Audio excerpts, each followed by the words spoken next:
जो काले मेघ की तरह सुंदर है, जिन्होंने रेशम के पीले वस्त्र धारण किए हुए हैं, जिनके शरीर पर श्रीवत्स का चिन्ह अंकित है और जो स्वयं कौस्तुभ मणि से सुशोभित हैं, ऐसे पावन कमल नयन एवं तीनों लोकों के स्वामी भगवान विष्णु को हम सादर नमन करते हैं।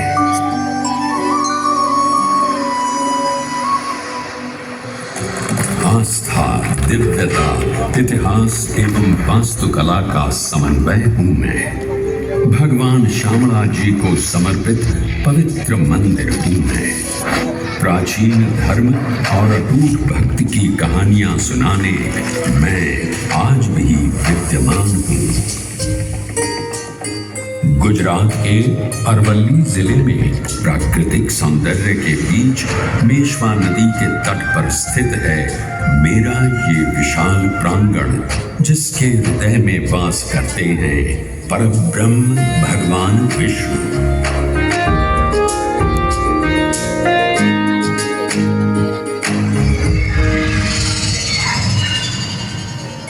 इस पवित्र मंदिर में श्रद्धालुओं द्वारा पूजे जाने वाले साक्षी गोपाल या देव गदाधर विष्णु भगवान का एक श्याम स्वरूप है, जिनका एक आध्यात्मिक महत्व भी है। श्याम रंग भगवान की दिव्य प्रकृति, उत्कृष्टता एवं संसार की नकारात्मक ऊर्जा को स्वयं में समाने की क्षमता को दर्शाता है। ये त्रिलोकपति भगवान विष्णु के दुर्लभ मंदिरों में से एक है, जिसमें उनके 8वें अवतार श्री कृष्ण के रूप को पूजा जाता है।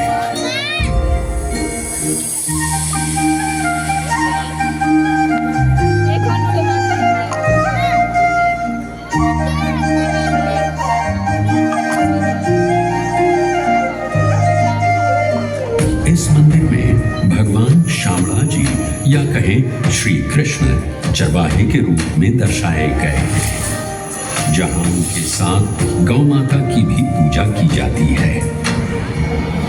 वैष्णवों के लिए श्यामला जी मंदिर पूरे भारत के 154 प्रमुख तीर्थों में से एक तो है ही। इसके अलावा गुजरात के 3 सर्वश्रेष्ठ मंदिरों में द्वारका और डाकोर के साथ श्यामला जी मंदिर का नाम भी लिया जाता है।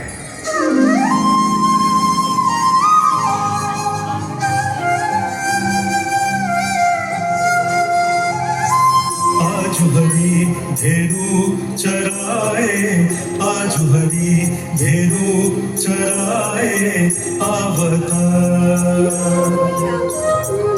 मोर मुकुट बनमाल विराजा, मोर मुकुट बनमाल विराजा, पीतांबर है अवतार। आज हरी धेनु चराए अवतार।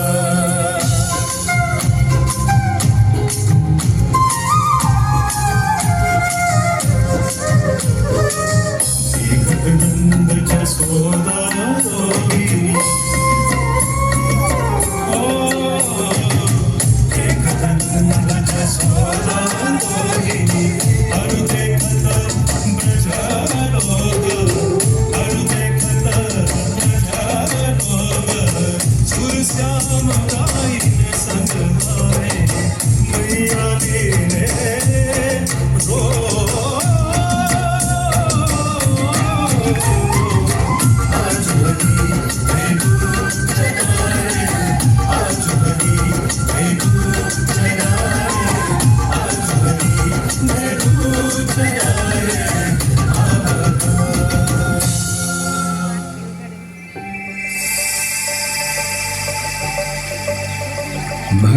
भाव से पूर्ण इस मंदिर के निर्माण से जुड़ी अनेक किंवदंतियां एवं पौराणिक कथाएं हैं जो आज भी जनमानस में सुनने को मिलती हैं। उनमें से एक पौराणिक कथा पर ध्यान दें तो इस करम्बूज तीर्थ क्षेत्र को श्यामला जी के नाम से जाना जाता है। ऐसी मान्यता है कि पश्चाताप करने हेतु ब्रह्मा जी गुजरात में त्रिशूल पर्वत के निकट पहुंचे और उन्हें ये स्थान पवित्र लगा। उन्होंने भगवान शिव का आह्वान कर लगभग 1000 वर्ष तक कठोर तपस्या की। उनकी तपस्या से प्रसन्न हो महादेव ने उन्हें दर्शन दिए और उनसे एक महायज्ञ करने का आग्रह किया। तत्पश्चात ब्रह्मा जी ने आदित्य प्रवर महायज्ञ करने का निर्णय लिया। महायज्ञ में विद्वान पंडितों आदि को आमंत्रित किया गया, जिन सबके हाथ धोते समय झील पानी से भर गई थी, जिसका पवित्र जल मनुष्य के पापों को नष्ट करने में सक्षम था।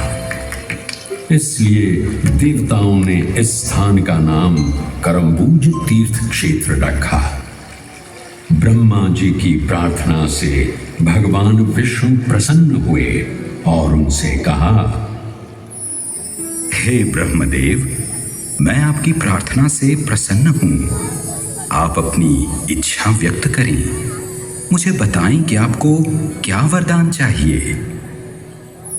हे स्वामी, हे सृष्टि के पालनहार, आप मुझे वरदान दें कि जो कोई मनुष्य श्रद्धापूर्ण आपकी पूजा अर्चना करेगा उसका कोई अहित न होगा एवं मोक्ष पाने हेतु जो कोई भी करम्बूज तीर्थ की यात्रा करेगा, आप उन्हें अपने श्याम रूप के दर्शन देकर उनका उद्धार करेंगे।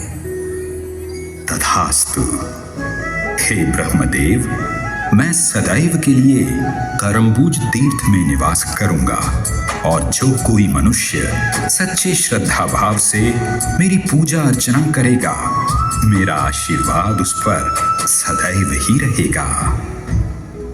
मान्यता है कि तब से भगवान विष्णु अपनी लंबी गदा धारण किए हुए अपने श्याम रूप में इस तीर्थ में निवास करते हैं।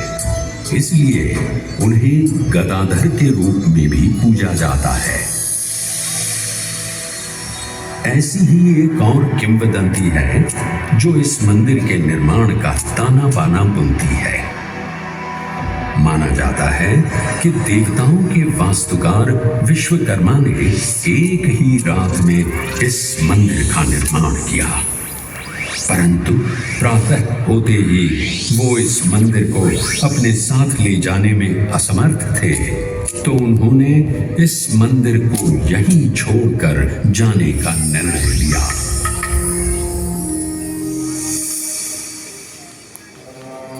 किंवदंतियों से अगर प्रामाणिक इतिहास की ओर चले तो इस कहानी के पन्नों की शुरुआत मौर्य राजवंश से होती है। इसके आगे चले तो देवनी मोरी के पास पाए गए लेखों में कहा गया है कि ये क्षेत्र 4वीं शताब्दी के दौरान कथिक वंश के शासन के अधीन भी हो सकता है। देवनी मोरी के पास खुदाई के दौरान पाए गए प्रमाण इस ओर भी संकेत करते हैं कि यहाँ भगवान शिव की आराधना के साथ साथ बौद्ध धर्म के अनुयायियों का भी वास था।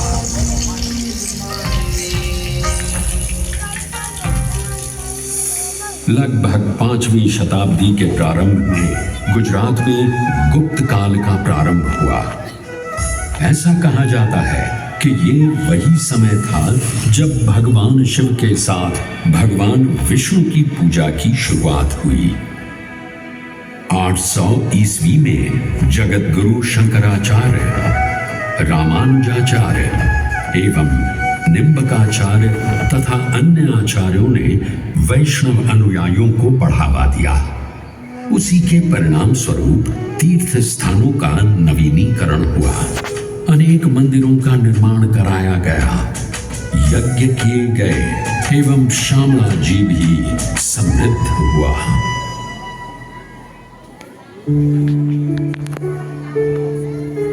उन्हीं मंदिरों के निर्माण में मेश्वो नदी के तट पर हरिश्चंद्रनी चौरी मंदिर का विवरण भी मिलता है। 10वीं शताब्दी ईसा पूर्व में बने इस मंदिर की झलकियां आज भी देखने को मिलती हैं।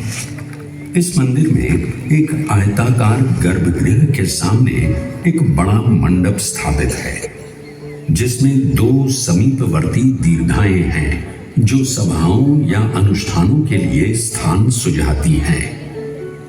गर्भगृह की दीवारों पर कोई मूर्ति या नक्काशी अब नजर तो नहीं आती, लेकिन किंवदंतियों को माने तो यहाँ देवी मंगला की मूर्ति स्थापित हुआ करती थी। मंदिर का शिखर नागर शैली में निर्मित है। वर्तमान में मंदिर परिसर की दीवारें तो गिर चुकी हैं, लेकिन सजावटी प्रवेश द्वार यानी तोरण अब भी खड़ा दिखाई पड़ता है, जिसे गुजरात का सबसे पुराना तोरण माना जाता है। मान्यताओं के अनुसार राजा हरिश्चंद्र के विवाह स्थल के रूप में भी इस स्थान को जाना जाता है। हरिश्चंद्रनी चौरी नाम से प्रसिद्ध ये मंदिर प्राचीन भारतीय वास्तुकला के प्रमाण के रूप में सदियों से आज भी खड़ा है। समय बदला, दौर बदला। गुजरात में सोलंकी वंश के पतन के बाद एक बुरा दौर शुरू हुआ। तब धार्मिक कट्टरता के आधार पर विदेशी आक्रांताओं ने अनेक मंदिरों को नष्ट कर दिया। राजनीतिक अराजकता के उस दौर में ईडर शासकों ने लगभग 1520 ईस्वी में एक संधि द्वारा इस क्षेत्र को पुनः प्राप्त कर लिया।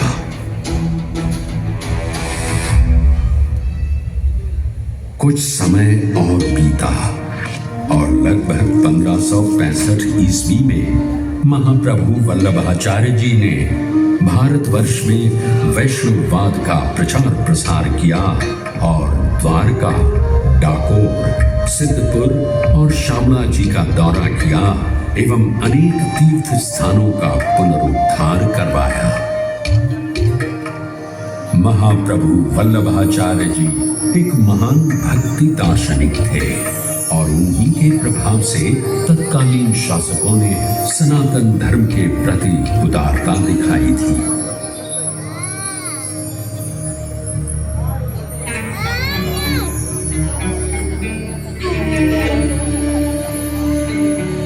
ऐसा माना जाता है कि उसी दौर में अनेक मंदिरों के साथ मेरे इस प्रांगण का भी जीर्णोद्धार कराया गया था। सफेद बलुआ और ईंट से निर्मित सोलंकी वास्तुकला का ये 2 स्तर वाला श्यामला जी मंदिर 3 प्रवेश द्वार वाली दीवार से घिरा हुआ है। मंदिर को मुख्यतः 3 भागों में बांटा गया है, जिसमें सभा मंडप, अंतराल और गर्भगृह शामिल है।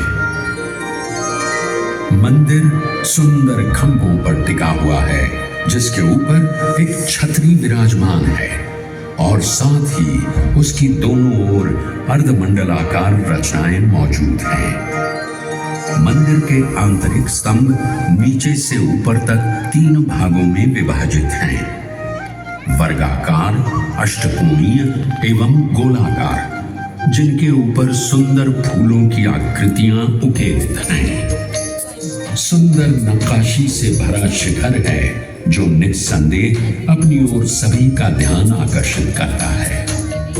छत के सामने वाले हिस्से में सपाट छत से निकले हुए छोटे छोटे गुंबद हैं। इस मंदिर के ऊपर सफेद रेशमी ध्वजा जी फहराया जाता है, जिसके कारण इसे धोड़ी ध्वजा वाला भी कहा जाता है। मंदिर में हाथी एक बहुत ही सामान्य प्रतीक है। इसकी बाहरी दीवारों पर अर्ध प्रचंड हाथियों की बड़ी आकृतियां प्रदर्शित हैं। मंदिर की इमारत के चारों ओर पत्थर में उकेरे गए हाथियों के सिर और अग्रभागों की एक झालर देखी जा सकती है। इसके अलावा मंदिर की बाहरी दीवारों पर देवी देवताओं की छवियां, भौगोलिक चित्र, विभिन्न प्रकार के फूल, जानवरों और परनालों की आकृतियां देखने को मिलती हैं। देवराज इंद्र, वरुण, अग्नि, वायु, कुबेर, शिव एवं गणेश के साथ साथ मां इंद्राणी, चंद्रिका, सरस्वती आदि देवी देवताओं की नक्काशी के रूप में भी आकृतियां सुसज्जित हैं। इसके अलावा रामायण, महाभारत, श्रीमद् भगवद गीता और पुराणों के दृश्यों को बड़ी ही रचनात्मक शैली में चित्रित किया गया है। मंदिर के प्रवेश द्वार के सामने एक द्वार स्थापित है, जिसके दोनों ओर विशाल हाथी देखे जा सकते हैं। हाथी द्वार सीधे मुख्य मंदिर की सीढ़ियों की ओर है। ये प्रवेश कक्ष की ओर ले जाता है। मंदिर के प्रांगण में गरुड़ की एक बहुत ही सुंदर मूर्ति है। ये वही मूर्ति है जिसे आक्रमणकारियों ने नुकसान पहुंचाया था। मंदिर में 2 शिलालेख भी देखने को मिलते हैं। ऊपरी स्तर पर पत्थर पर 94 ईस्वी और 102 ईस्वी के शिलालेख अंकित हैं। तो वहीं मंदिर के प्रवेश द्वार पर एक और शिलालेख देखने को मिलता है, जिसमें 1762 ईस्वी में टिंटोई के ठाकुर द्वारा किए गए मरम्मत कार्य का विवरण मिलता है। इन 2 शिलालेखों से ये पता चलता है कि ये मंदिर मूल रूप से एक स्थानीय व्यापारी हलधर बलराम का था और भगवान कृष्ण या श्यामला जी की त्रिविक्रम छवि मूर्ति संभवतः बाद में स्थापित की गई थी। वास्तुकला और मूर्तियों में अपनी कलात्मक सुंदरता के लिए मेरा ये प्रांगण पुरातत्वविदों और कला प्रेमियों के लिए सदैव ही पसंदीदा स्थान रहा है। ये पसंदीदा स्थान या अन्य धर्मों के प्रति उदार नीति हर मुगल बादशाह अपनाए, ये शायद संभव न हो सका। बादशाह औरंगजेब ने धार्मिक कट्टरता को बढ़ावा दिया और इसके परिणाम स्वरूप उसने अनेक मंदिरों को नष्ट कर दिया, जिसमें ये मंदिर भी उसकी क्रूरता का साक्षी बना।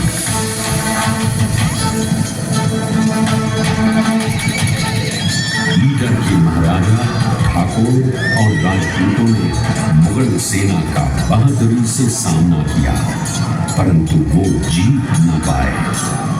अपने आत्मसम्मान की रक्षा अपने प्राणों से ज्यादा महत्वपूर्ण होती है। शायद यही बात अपने मन में लिए उन्होंने पुनः प्रयास किया और इस बार मुगल सेना को इस क्षेत्र से खदेड़ दिया।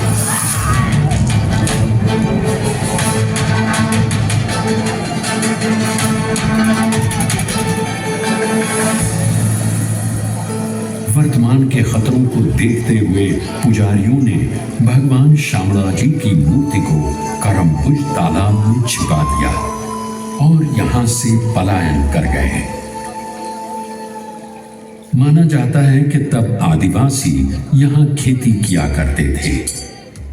कुछ समय बाद एक आदिवासी को खेती करते समय ये मूर्ति प्राप्त हुई और उसने इसे अपनी झोपड़ी में रख पूजा अर्चना करना शुरू कर दिया।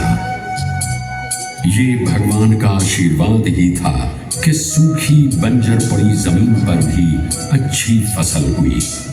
आदिवासियों के लिए ये उनके कालिया देव का आशीर्वाद था।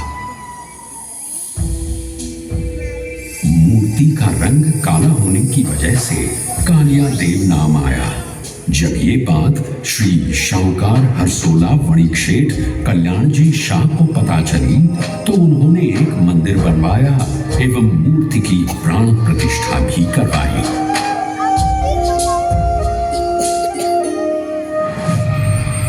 समय अब सन सनातन धर्म के लिए अनुकूल था। 18वीं शताब्दी में गुजरात में मराठाओं का शासन चल रहा था। ईडर के महाराजा शामला जी की ओर पहले से ही आकर्षित थे और उनका मंदिर के प्रति समर्पण प्रशंसनीय था। समय पड़ने पर उन्होंने मंदिर की मरम्मत तो करवाई, साथ ही साथ लगभग 1860 के आसपास मंदिर में शामला जी की मूर्ति भी स्थापित की गई। अब एक ऐसा दौर आया जिसने भारत का स्वर्णिम इतिहास ही बदल कर रख दिया। पूरा देश ब्रिटिश हुक्मरानों की गिरफ्त में था।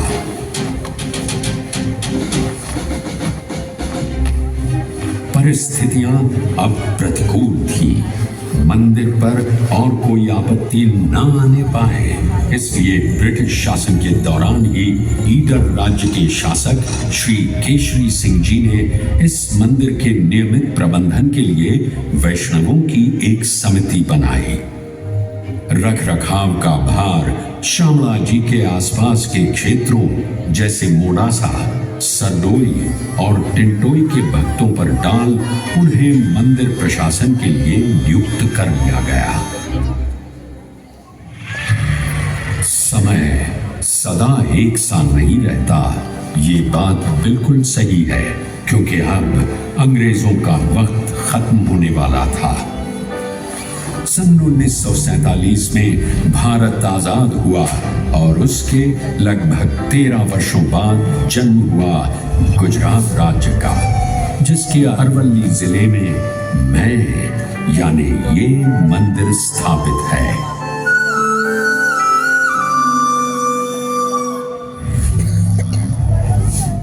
मंदिर का प्रशासन सुचारू रूप से चले, इसलिए ईस्वी सन 1953 में एक ट्रस्ट भी पंजीकृत कराया गया। मंदिर के प्रति निष्ठा रखने वाले कई पुण्यात्माओं ने इस तीर्थ स्थान के सौंदर्यीकरण में अपना अविस्मरणीय योगदान दिया।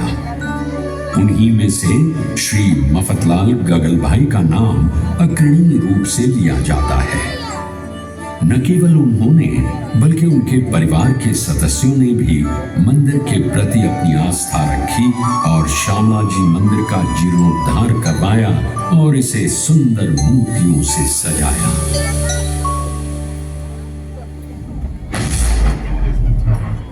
मंदिर के अलावा पुरातत्वविदों और कला प्रेमियों के लिए शामला जी में शामला जी संग्रहालय भी स्थित है, जिसमें लगभग 173 प्रदर्शनियों के साथ साथ पुरातत्व संग्रह भी शामिल हैं। इस संग्रहालय में इस क्षेत्र के पूर्व इतिहास से लेकर ऐतिहासिक काल तक का लगभग सारा संग्रह मौजूद है, जो यहाँ आए सैलानियों के लिए एक अनोखा अनुभव है। सदियों से गुजरात की इन पावन धरोहरों एवं धार्मिक स्थलों को जीवंत रखने के लिए भारत के यशस्वी प्रधानमंत्री श्री नरेंद्र मोदी जी, गुजरात के लोकप्रिय मुख्यमंत्री श्री भूपेंद्र भाई पटेल जी एवं तत्कालीन गृह राज्य मंत्री श्री प्रफुल्ल पटेल जी ने अपना सहयोग प्रदान किया और आज भी उनका ये सहयोग निरंतर देखने को मिलता है। मंदिर की पूर्ण व्यवस्था की जिम्मेदारी मंदिर ट्रस्ट की है, ताकि श्रद्धालु बिना किसी परेशानी के भगवान के दर्शन कर सकें। मंदिर में त्योहारों का आयोजन भी ट्रस्ट की देखरेख में ही होता है। यहाँ तुलसी विवाह हो, दिवाली हो या होली, जन्माष्टमी हो या नवरात्रि, हर त्योहार बड़ी धूमधाम से मनाया जाता है। यहाँ हर वर्ष कार्तिक मास की पूर्णिमा पर प्रभु की आस्था में उजियारे का उत्सव मनाया जाता है और एक भव्य मेले का आयोजन होता है, जो निरंतर 20 दिन तक चलता है। हर वर्ष लाखों करोड़ों श्रद्धालु यहाँ आकर प्रभु के दर्शन कर मनोवांछित फल पाते हैं।